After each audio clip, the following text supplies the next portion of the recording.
There is irrefutable evidence that detail how President Obama and his national security team directed the creation of an intelligence community assessment that they knew was false. Trump just flipped the script. Tulsi Gabbard says Obama led a years-long coup to bring Trump down using fake intel, media allies, and a rigged Russia probe. She dropped the bombshell from the White House podium. Now DOJ is investigating, and Obama, he calls it ridiculous. But why now? Some say it's a distraction from Trump's own name in the Epstein files.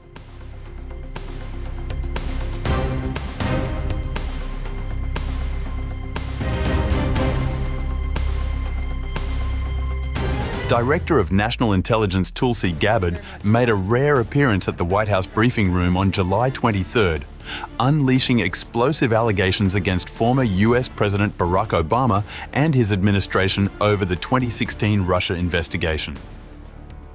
Her claims mark a dramatic escalation in President Trump's long-standing war against what he calls the Russia hoax.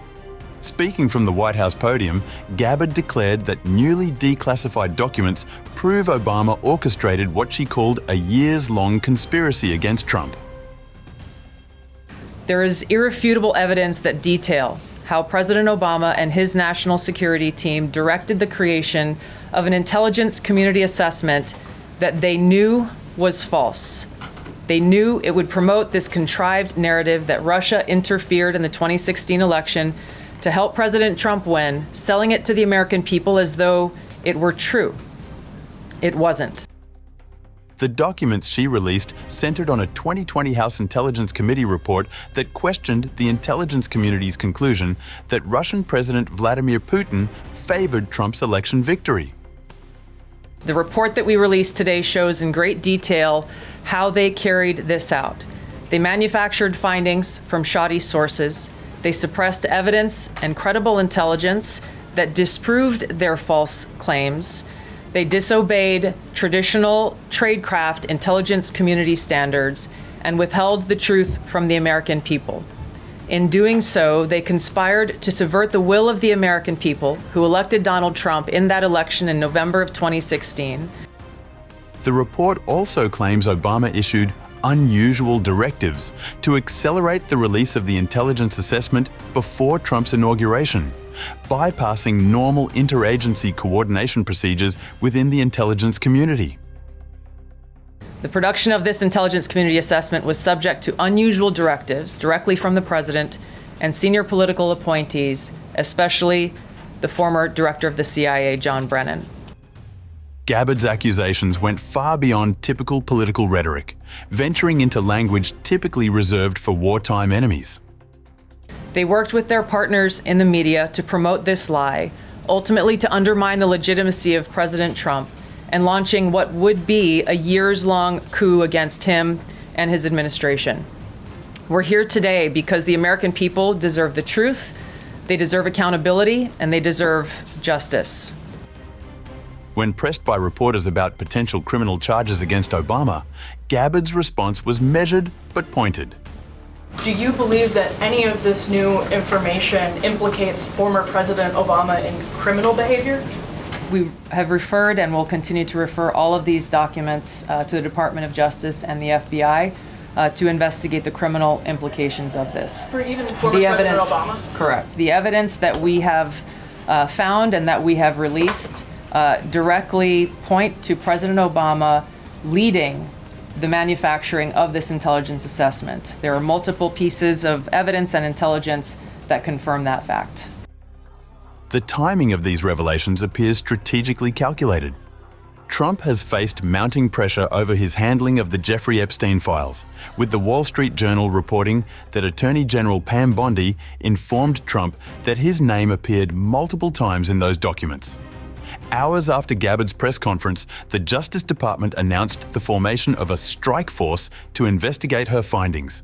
Obama's office issued a rare public rebuke, with spokesman Patrick Rodenbush calling the allegations bizarre and ridiculous.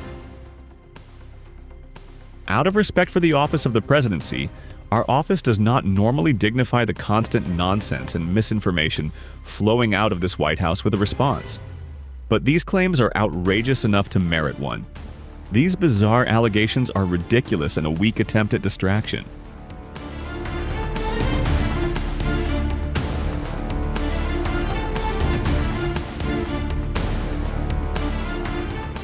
Democratic lawmakers responded with fierce criticism, raising concerns about national security and intelligence sources.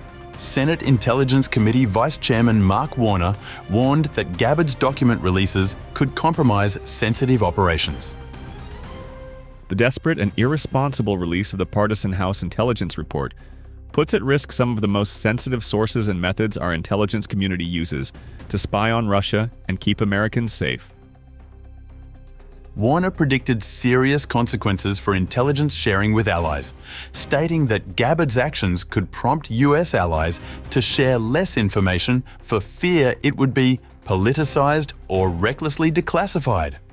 The concerns extend beyond partisan politics to fundamental questions about America's intelligence credibility on the world stage.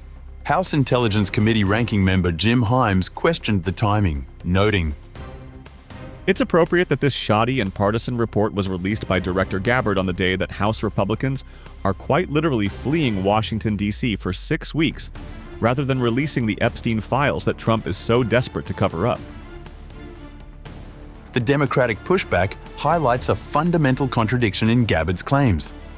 The very conclusions she now disputes were supported by a bipartisan Senate Intelligence Committee report in 2020, chaired by now Secretary of State Marco Rubio, a Trump ally. That investigation, spanning 3 years and reviewing millions of documents, affirmed that Russia interfered in the 2016 election to help Trump and hurt Clinton.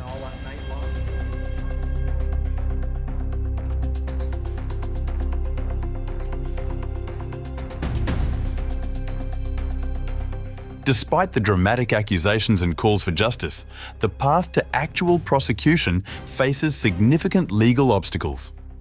Special counsel John Durham, appointed by Trump's first administration, spent years investigating the origins of the Russia probe, but found no evidence of criminal activity by Obama or his top officials.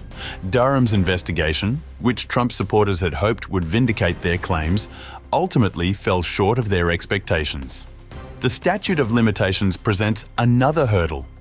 Most federal crimes carry a 5-year limitation period, meaning much of the alleged conduct from 2016 to 2017 would now be beyond prosecution. While treason carries no statute of limitations, legal experts consider such charges against Obama highly unlikely and legally unfounded. When White House Press Secretary Caroline Leavitt was pressed about what specific crimes Obama could be charged with, she deflected to the Justice Department. The president has made it clear that he wanted these documents to be declassified. He wanted the American people to see the truth, and now he wants those who perpetuated these lies and this scandal to be held accountable. As for what accountability looks like, as the director said, it's in the Department of Justice's hands.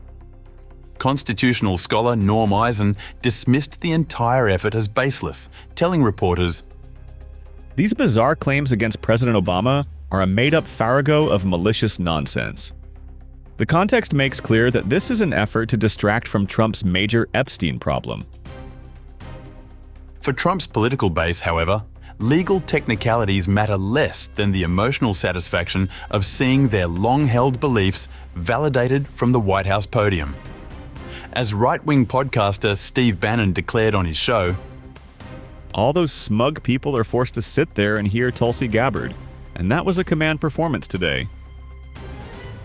Trump himself has embraced Gabbard's efforts enthusiastically, calling her the hottest person in the room at a White House reception. The president's praise comes after he had previously criticized Gabbard's assessment of Iran's nuclear program just weeks earlier, suggesting her latest work has successfully rehabilitated her standing within the administration.